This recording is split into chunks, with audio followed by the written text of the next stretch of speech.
Target species acquired, the Blackbelly Rosefish. Dolphin in the boat! Oh my God! Woo! Double solo kingfish trip right there. That's a beast this. there. Let's do this. That's mutton snapper right there, baby. Let's do this. Let's do this.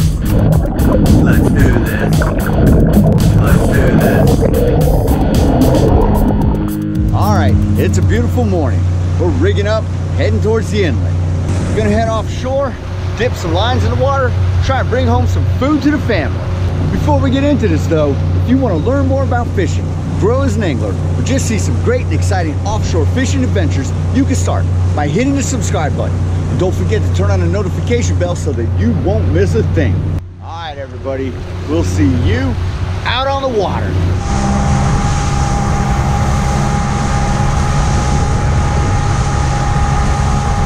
We've run offshore. We're currently in about 830 feet of water. We're going to do a little bit of deep dropping today. The targeted species is the Blackbelly Rosefish. We're going after one fish out this deep. We're going all the way to the bottom. We're going after Rosies. The setup that we're going to be using is a Daiwa Tanacom 1000, spooled with 70-pound braid. That is attached to a deep drop rig that is made out of 100-pound leader with set up with 5 12-0 hooks. And then at the bottom of that, there is a 6-pound sash weight. And on the top of the rig, there is a little strobe light in the color blue. The bait we're going to be using to start out with is squid. All right, folks, we're going to get right to this. We're going to hook the rod up to the battery, start dropping out, figure out our drift, and see what we can get on board. All right, so we're getting ready to fire away. Make sure that none of your rigs are caught up with each other.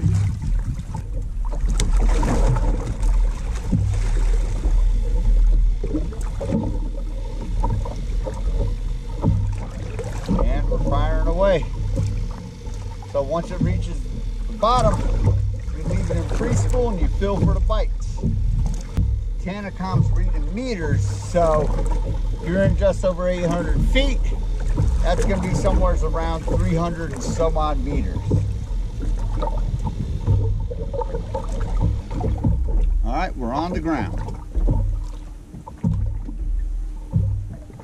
And like I said, you just leave it in free spool and you feel for the bites.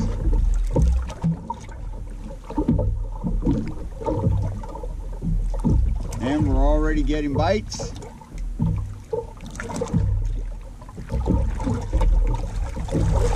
I want to let it out. I don't want to wind the reel all the way up just for one fish. I want to get more than one. So once I feel them on, I'll let it out. It will effectively trigger a feeding frenzy type relationship, and hopefully we'll be able to drag up more than one fish at a time. We're going to lock it up, start retrieving our line. So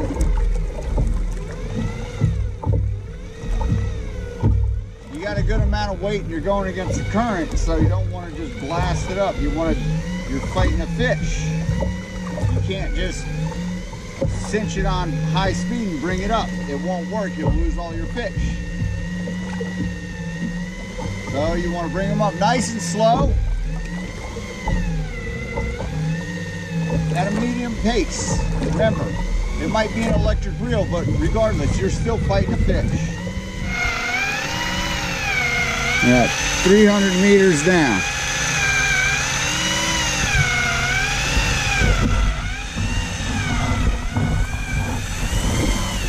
So you don't want to drag them up. It's a finesse thing. If you pull them up too quick, you'll make a big old hole in their mouth. They'll twist around and you'll lose everything that you just did all your work for.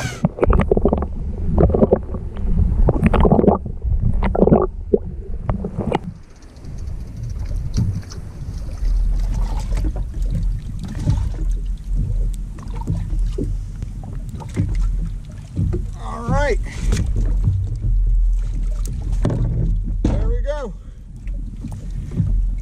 First pull successful for the Blackbelly Rosefish. Like I said, it ran offshore, and the targeted species is the Blackbelly Rosefish. Super delicious eating deep water fish. You're not really going to find these guys in any shallower than 800 feet. They are related to the scorpion fish. And they're called blackbelly because if you look down in their throats, it's all black down there. So what happens is when they eat shrimp and squids and other things that's phosphorescent, that blocks out the light so they don't become a predator way down deep. Okay, so I want to talk about the Daiwa Tanacom 1000 right now, and it's a fairly cool reel. One feature that a lot of people don't know about is the auto stop feature. So coming from the factory, it is set up to stop at 5 meters from your boat and it won't pull up anymore. Well, you can actually change that to be wherever you want it to be. The 0 reads where it normally would be. I can drag it up a little bit more until I can almost see it. That way I can put it on auto stop. To reset your auto stop is very simple. What you do is on your control panel, there's a reset button, and then there's a button that says INVCNTER. This is the inverse button, this is the reset button. You hold the reset button for 2 seconds. You hear an audible beep. Then you hold the inverse button for 2 more seconds. Now that has effectively reset my auto stop right to here, which is great. That means I don't have to reel up an extra 5 meters once I get it all the way up to the boat. All right, and that's a little tip about secrets of the Tanacom 1000 that not everybody necessarily knows, but it will make your fishing and deep drop life a little bit easier when it comes to getting the fish up on the boat. We're about ready to let out round 2. We've drifted a little bit north, but we're gonna see if they're still around here.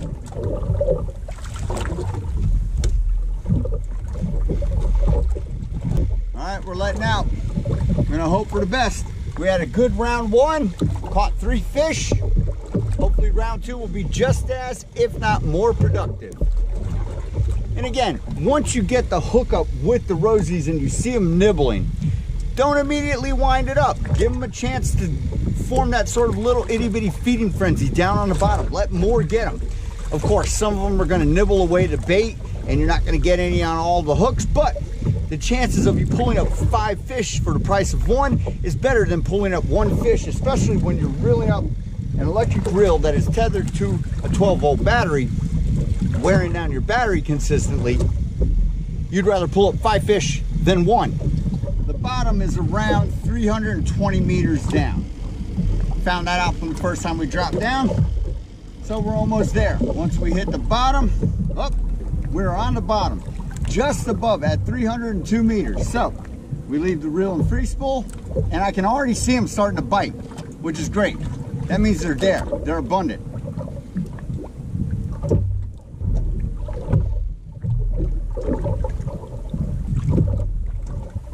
I can see my rod bending over and nibbling like I've got fish on. Like I said, I want to give it some time, give it patience. I don't want to immediately reel up, pulling up from 300 meters down. I want more than 1 fish. I want as many as I can get on 1 stringer at a time. I think we're good. We're gonna lock it up and start reeling up. Reset our line and power, and here we go. Oh, hear that reel struggle? It means we got something good down there. Again, you're using an electric reel, that does not mean you're not fishing. You're most definitely fishing. It's a finesse thing. You can't just hit full throttle on the gear and make it zoom your fish up. You're gonna lose everything on your reel. You've got to time it, finesse it. You've got your boat bobbing up and down. You've got fish pulling against it. Like we just had, we had a nice little bob. So when you feel that happening, you get some waves from a boat riding by in the distance in the wake, you let off your throttle a little bit, wait till those waves go by, and then you can put on the heat a little bit more.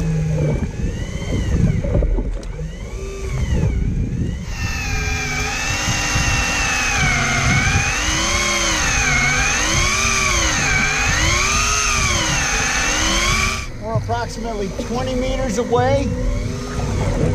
Now we're at 18. So we're about ready to see what we're going to pull up on the second round. Very exciting. The anticipation is always killing you, especially when you're down 800 feet. You're waiting to see what's coming on up. So I can see that we got some. So we're going to wait for the reel to hit auto stop, then we're going to get them the rest of the way in. They come.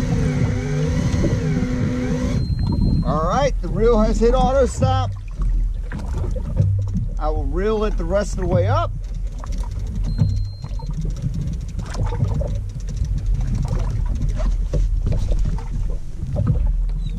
And here we go. All right, there we go. That's round 2 right there for Blackbelly Rosefish. Not bad. We're going to keep on keeping on. An interesting thing about Blackbelly Rosefish, also known as Rosies, is they're so abundant out in this area of 800 feet because there's no commercial market for them. So pretty much as soon as you drop to the bottom, they start nibbling. Sometimes you get the smaller ones, sometimes you get the bigger ones. The bigger ones are always better table fare, you get more of a fillet. But there is no shortage of them due to the lack of commercial fishing. So that's just a little tip for your knowledge if you ever want to get into deep dropping for Rosies. All right, so we're going to rebait, drop back down. So you don't need a whole squid. You can use just the head, which is great bait, and then you can take the body and you can snip it in half and use that. When you're rigging it, all you got to simply do is take your circle hook and send it through your piece of squid one time. That's it. Rosefish's mouths are so big that they will literally engulf the whole thing, and you'll get the hook up. All right, folks, we're about ready to drop down for another round. Kind of reset our drift because we drifted about a mile north of where we originally started. So we traveled back to our original starting point, and we're ready to let out another one and see if we can get back on it.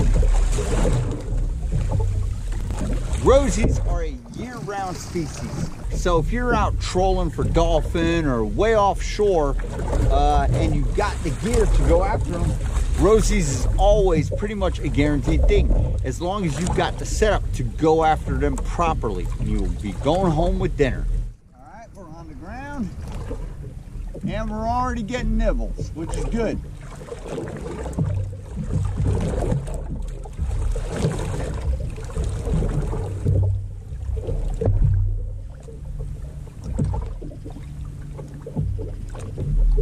All right, we're locked up.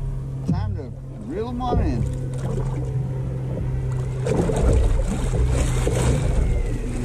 Even though I know exactly what's coming up, which is the Blackbelly Rosefish, the anticipation always kills you. You're ready to see how many you got, how big they are.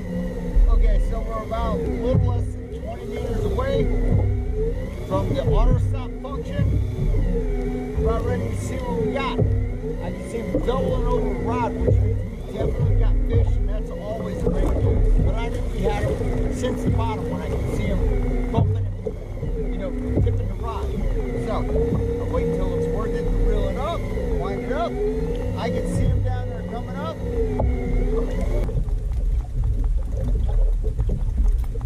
We got a couple of nice ones here.